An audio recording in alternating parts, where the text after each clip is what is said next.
What's going on, everyone? It's Adam here from No Shelf Space, and recently I've had the opportunity to play Sushi Boat, this one from Japanime Games. They were nice enough to give me a copy of this when I was at Gen Con. I've played it, and I'm going to give you my thoughts, but first, let's check out how to play.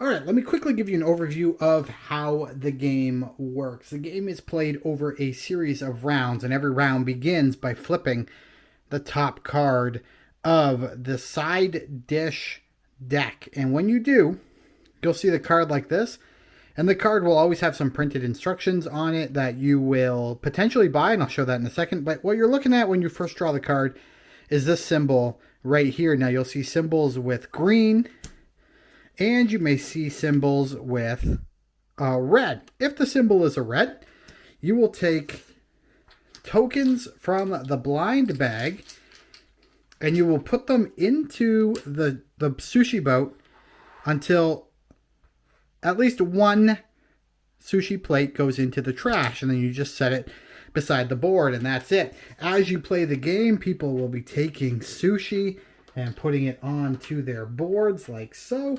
If you were to ever pull this green card that we showed you just a second ago, if you ever pull that green card, then what you're going to do is you're just going to continue adding sushi from the bag until there are no empty spots on the board, and you won't be pushing anything into the trash. So in this case, we would do this, just like that. And then, you know, everything else would go back into the bag.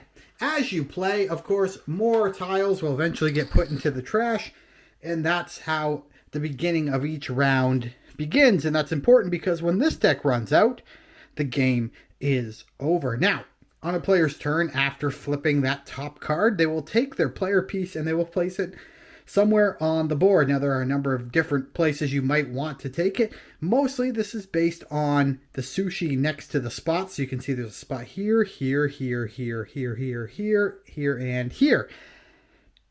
Sometimes you might want to take a spot because you want the sushi that's there. So if I'm the black player or the blue player and we're this far, I've already got one blue sushi. I might go here and simply take this blue sushi and add it to the stack on my plate. It's possible, though, that I don't want to do that. Maybe I want to take advantage of one of the servers on the table. So let's see. Here, we can take one plate from the trash. Now, this is a little bit of a bad example, so I'm going to steal this. And I'm just going to swap this. Now, we might want to go to this location because this one lets me take one plate from the trash. So after you place, you can then do a couple different actions. You can pay 1 yen to use the ability of someone there, or you can pay 1 yen to take the top card of the deck. Now, if you did that, you would take this card and you'd put it into your hand, but later in the game, I could play this card, and it says take the top plate and relocate it anywhere in your stack. And I would play that face up, say I'm playing it. That's one card played. The player who places the most card gets 5 points. The player who places the second most cards gets 2 points. And I'll explain to you in a second why moving a plate is so important. But in this example, we're going to pay 1 yen. I can take one plate from the trash. So I'm going to take this sushi plate and add it to my stack. What you can see now, and I'll pull the board up for a second so you can see this close up. I now cannot see what's on the plate underneath, and I'm never allowed to look at it. The way points are scored in this game is that you'll score points for the colors of plates in a row, -1. So in this case, I would get 1 point right now.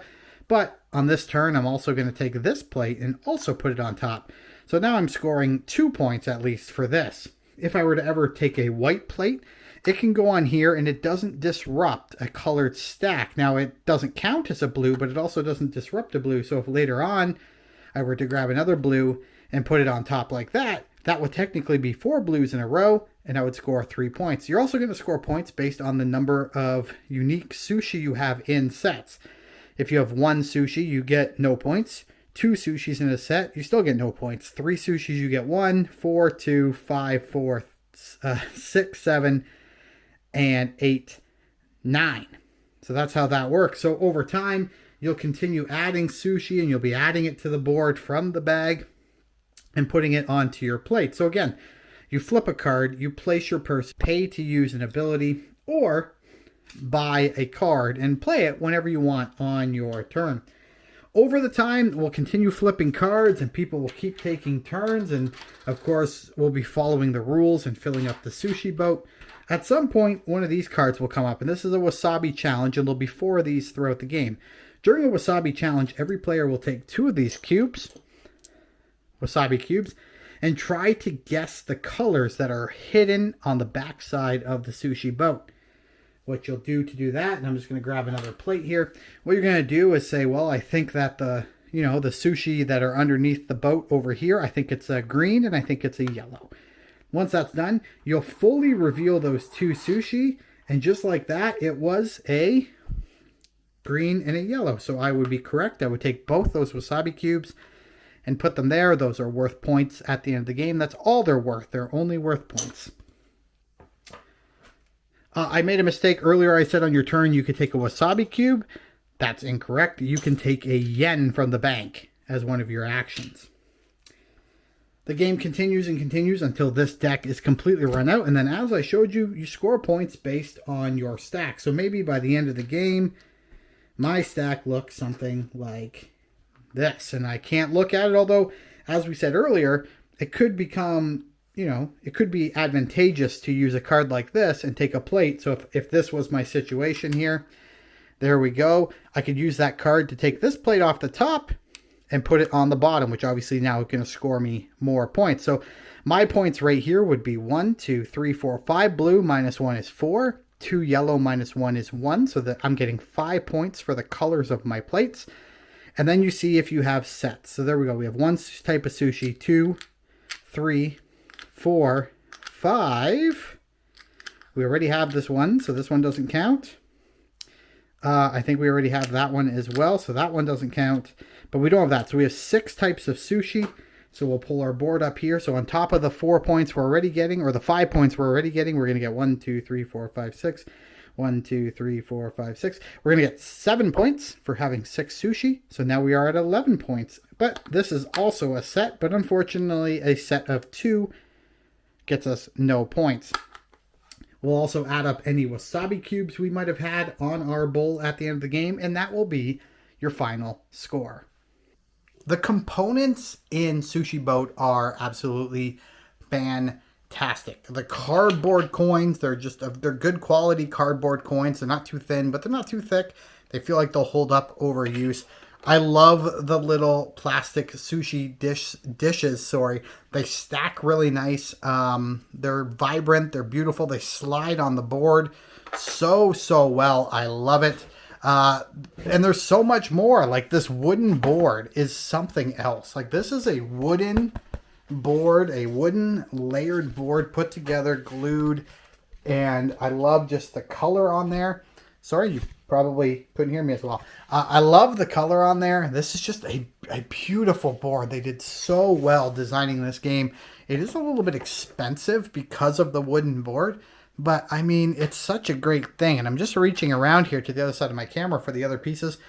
This is what I'm not really crazy about. I mean, these work, they're fine, but I don't know. I don't know how this could have been better, but when you take everything else into consideration, this just feels, I don't know, weird to me. It's like I'm playing Sorry.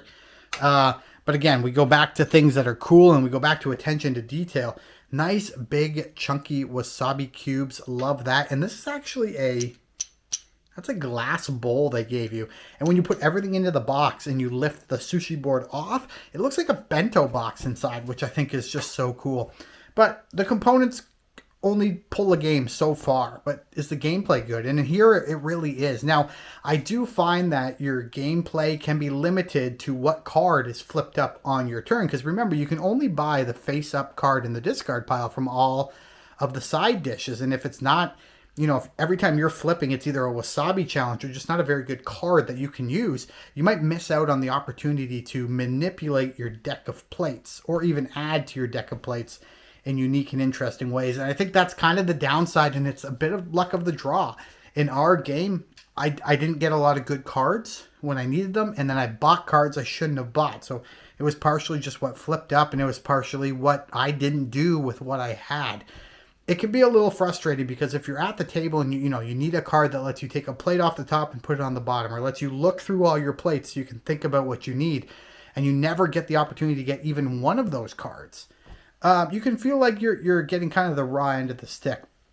But outside of that, it's a great strategy memory game. You got to remember what's in that stack of chips. You got to know what kind of sushi you have. You're trying to match the colors up and take colors. You're trying to stop other people maybe from getting specific kinds of sushi or specific colors of plates. There's that memory game where you got to remember what's on the backside of the sushi boat for when you do the wasabi challenges, because 1 point per wasabi cube, you're going to do that 4 times. That's 8 potential points if you're really paying attention to the board, which you have to do in this game. You got to pay attention. 8 cubes, 8 points. That's a lot of points. I only finished my first game with 12 points because I played so poorly. And a lot of the reason was I got only 3 of these. I only got 3 of 8 correct, which is just terrible. But there's so many ways to score points. There's ways to manipulate the game using the various servers that will let you, take stuff from the trash or take stuff from the opposite side of the board or move stuff before you pick. It's really great. It's really intuitive. The quality is so great. This thing sold out at Gen Con, and I 100% understand why. If you're looking for something that's fun, light, easy to understand, but like lots of strategy, like we were thinking quite a bit, I think Sushi Boat will be a good pickup, and I highly recommend it. All right, guys, that's everything from me. Thank you so much. We do have an unboxing video of this game, and I know you saw some of the components while we were showing you how to play. But if you want more of an unboxing experience, I'll put that link down below, and you'll also be able to see it in the card right around here at the end of this video. But until next time, thanks for watching. Hit that subscribe button, and we'll talk again real soon. Goodbye.